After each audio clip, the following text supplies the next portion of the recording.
Bom dia, irmãos. Que a graça do nosso Senhor Jesus esteja sobre você, sobre sua família. Nós estamos sentindo muito a falta do ajuntamento solene, mas nós temos a certeza que nós estamos unidos por um só Espírito, uma só comunhão, como o corpo de Cristo. Nas aulas passadas, o pastor falou a respeito de um livro do N. Cordeiro, sobre o nosso tema, que é a Igreja Irresistível.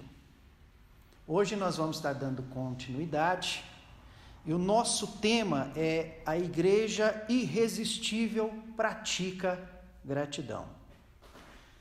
Vou convidar os irmãos para que abram as suas Bíblias em 1 Tessalonicenses 5,18.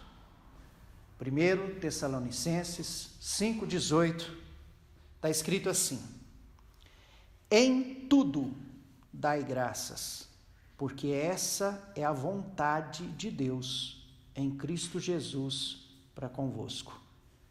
Vamos estar tendo só uma palavra de oração? Senhor Deus, a Tua palavra está aberta e a Tua palavra nos direciona para que em tudo possamos estar dando graças, porque essa é a vontade do Senhor. Em nome de Jesus, que o Senhor abençoe, para que possamos aprender um pouco mais a respeito de dar graças. Amém. Eu acredito que a gratidão seja um dos temas mais importantes para nós, para que nós possamos estudar. Mas pensando em gratidão, a gente vem e começa a pensar: o que é gratidão? Será que gratidão é apenas um modo educado de responder a uma gentileza? Alguém te dá um copo d'água, você agradece, muito obrigado. Alguém cede o lugar para uma senhora grávida no ônibus, ela agradece, muito obrigado. Será que é isso que é gratidão? Para falarmos sobre a Igreja Irresistível pratica gratidão, primeiramente nós temos que saber e definir o que é gratidão. Eu queria contar uma pequena história aqui para te envolver, e eu queria que você se colocasse como personagem principal dessa história. Imagine que você, a imaginação, né? Que você seja um criminoso no corredor da morte. E você está nesse corredor da morte porque você merece estar lá. Você realmente é um criminoso que fez coisas horríveis e está no corredor da morte. E agora, imagine que você está ali angustiado, deprimido, esperando chegar ali o fatídico dia da execução. E existe, como num filme hollywoodiano, né? Num filme americano, existe uma única chance para que você não morra. E essa chance é que alguém inocente queira assumir os seus crimes por você e assumir o castigo por você. Agora imagine um pai amoroso e que tem apenas um filho. E ele envia o seu único filho para morrer, essa morte sofrida, sanguinária, em seu lugar, e com o consentimento do filho. Qual é o sentimento agora que você teria por esse pai amoroso e por esse filho? Então, muito mais do que isso fez Deus por nós, porque nessa história eu falei que você está num corredor da morte esperando a morte, mas nós sabemos, a Bíblia nos diz que todos nós estávamos mortos em nossos delitos e pecados, e aí nós fomos ressuscitados em Cristo. E eu queria que você pensasse bastante a respeito disso. É constrangedor, não é?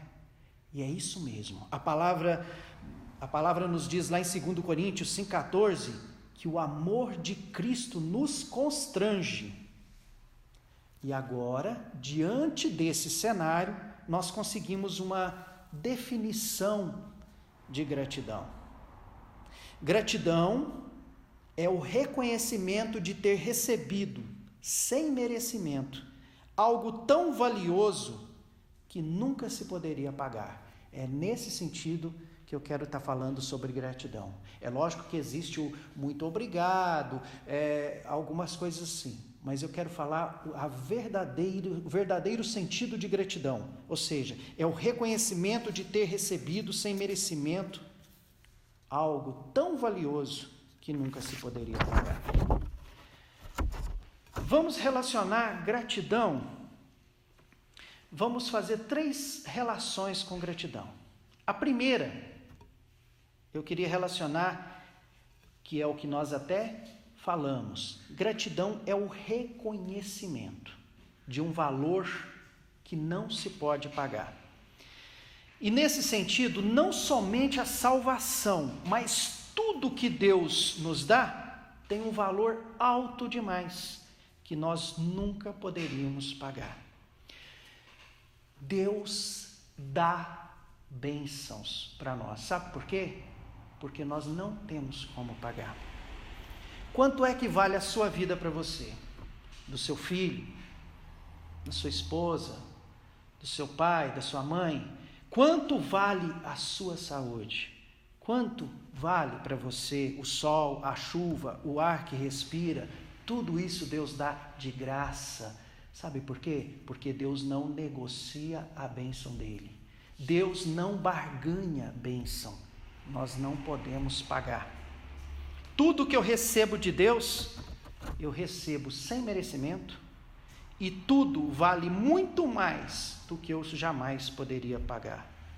Aí vem uma pergunta: quanto eu deveria ser grato? E a outra pergunta: quanto eu tenho sido grato?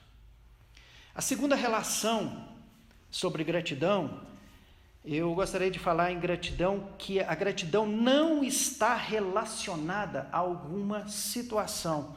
No texto que nós lemos, o apóstolo Paulo fala assim: em tudo, ou seja, em qualquer situação, dê graças.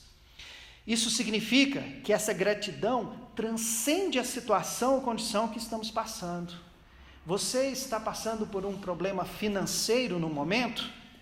Isso não anula em nada a saúde que Deus te deu, a salvação, o ar que você respira, o sol. Então, eu tenho que ser grato mesmo quando, em determinada situação, eu esteja passando por uma necessidade. A gente lembra até do hino antigo, né? Quantas bênçãos dizem, quantas são recebidas da divina mão, vem dizê-las todas de uma vez, e verás surpreso quanto Deus já fez. Então, nós não temos como contar. Então, o número 2, ela não está relacionada ou condicionada a alguma situação. E em número 3, eu preciso saber que gratidão é um ato de fé na soberania de Deus. Saber que Deus determina tudo segundo a sua boa vontade, e que mesmo que eu não entenda, eu creio que todas as coisas cooperam para o bem daqueles que amam a Deus, daqueles que são chamados segundo o seu propósito. Romanos 8, 28. Você se dá conta que o apóstolo Paulo, ele prega até hoje porque esteve preso? O apóstolo Paulo foi um incansável pregador por quase 30 anos, fez 3 grandes viagens missionárias, pregou muito, esse era o lema da vida dele, de modo que ele falava assim: ai de mim se não pregar o evangelho. De repente ele está preso. Eu fico imaginando, isso é da minha imaginação, eu fico imaginando o apóstolo Paulo orando ao Senhor: Senhor, eu preciso sair daqui, eu tenho muito a fazer, eu preciso ir para Antioquia, para Roma, para Espanha. Mas Deus manteve preso. E quando ele está preso, ele começa a escrever cartas. Aí ele escreve cartas para Éfeso, para Filipos, para Colossos, para Roma. E aí essas cartas começam a ser lidas de uma igreja para outra. E hoje, 2000 anos após a morte do apóstolo Paulo, ele está pregando. E ele está pregando porque ele esteve preso. É maravilhoso, né? Pensar nisso. Bom, então tendo em vista que a gratidão, ela é o reconhecimento por algo que não posso pagar, que ela não está limitada a uma situação e que é um exercício de fé, agora sim nós podemos falar como a igreja pode ser praticante de gratidão. Em primeiro lugar, a palavra de Deus nos ensina que é orando em todo o tempo e agradecendo mais do que pedindo, né? Orando em tudo dai graças, orai sem cessar. Filipenses 4,6 está assim: não andeis ansiosos de coisa alguma, em tudo, porém, sejam conhecidas diante de Deus as vossas petições, pela oração, pela súplica, com ações de graça. Pratique a gratidão a Deus, mas vamos fazer algo prático? Para cada petição que você for fazer a Deus, primeiro faça dois ou três agradecimentos relacionados àquilo. Você tem algum problema com o seu filho que está dando trabalho? Antes de pedir, agradeça a Deus pela vida dele, agradeça a Deus porque Deus tem dado oportunidade, porque Deus tem abençoado você e sua família. Você está passando por algum problema financeiro? Agradeça a Deus primeiro. Por que você tem passado aquele problema ali, mas você tem um lar, você tem um teto, não te faltou nada ainda, Deus tem te abençoado, agradeça primeiro e depois ore e suplique, isso não é errado. Segundo ponto, que é gratidão a Deus na prática. Irmãos, devolver o dízimo é culto de gratidão a Deus. Eu vou repetir, devolver o dízimo é culto de gratidão a Deus. Dízimo não é barganha, porque Deus não barganha as suas bênçãos. Deus te dá, você não pode pagar. Dízimo é culto de gratidão. Você devolve uma parte que já recebeu, você já recebeu, devolve uma parte em gratidão. Dízimo é primícia, é culto. Mais um texto, Gênesis 4, 3-5. Aconteceu que no fim de uns tempos trouxe Caim do fruto da terra uma oferta ao Senhor. Abel, por sua vez, trouxe das primícias do seu rebanho e da gordura deste. Agradou-se o Senhor de Abel e da sua oferta, ao passo que de Caim e de sua oferta não se agradou. Irou-se, pois, sobremaneira Caim, descaiu-lhe o semblante. Caim apresentou a sua oferta ao Senhor, mas Abel cultuou a Deus. O seu culto a Deus também é devolver o dízimo e não administrá-lo. Se você quiser direcionar algo para a igreja, fala assim: eu quero que seja gasto nisso, então dê uma oferta e escreva.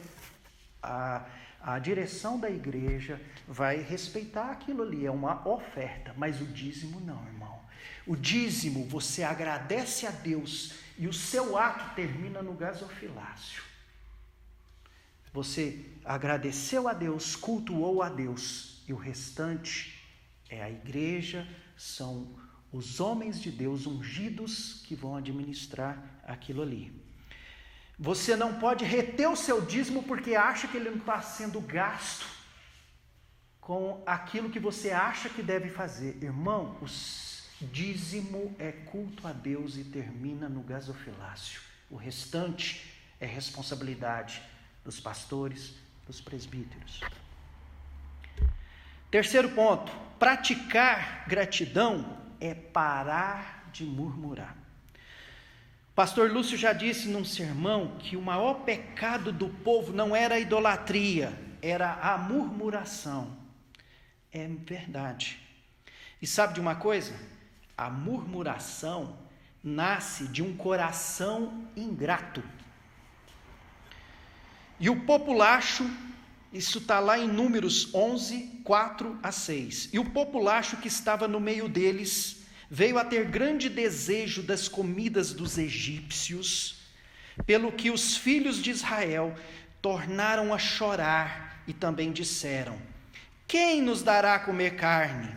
Lembramo-nos dos peixes que no Egito comíamos de graça, dos pepinos, dos melões, dos alhos silvestres, das cebolas.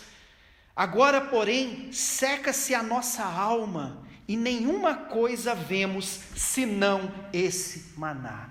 Dá vontade de chorar quando a gente lê um versículo desse. Sabe por quê? Isso é ingratidão. Deus tirou o povo do Egito. O Deus fez esse povo passar pelo Mar Vermelho. Deus os conduziu no deserto. De dia, Deus era uma nuvem que os cobria, que os amenizava o sol escaldante, o calor. De noite, Deus era uma coluna de fogo para alumiar e para aquecer do frio do deserto. E aí, de repente, Deus dá o maná. E sabe o que está escrito lá em Êxodo 16:31? Deu-lhe à casa de Israel o nome de maná, era como semente de coentro, branco e de sabor como bolos de mel. Era uma coisa deliciosa. Então, se nós definimos lá no início o que é gratidão, aqui nós podemos definir o que é ingratidão. Ingratidão é a falta de memória emocional, do coração. É a cegueira egoísta, narcisista, orgulhosa, que impede o reconhecimento de um benefício em seu favor. Então, irmãos, pare de murmurar. Apresente sua petição a Deus com oração, com súplicas, ações de graça, mas não murmure, não seja ingrato.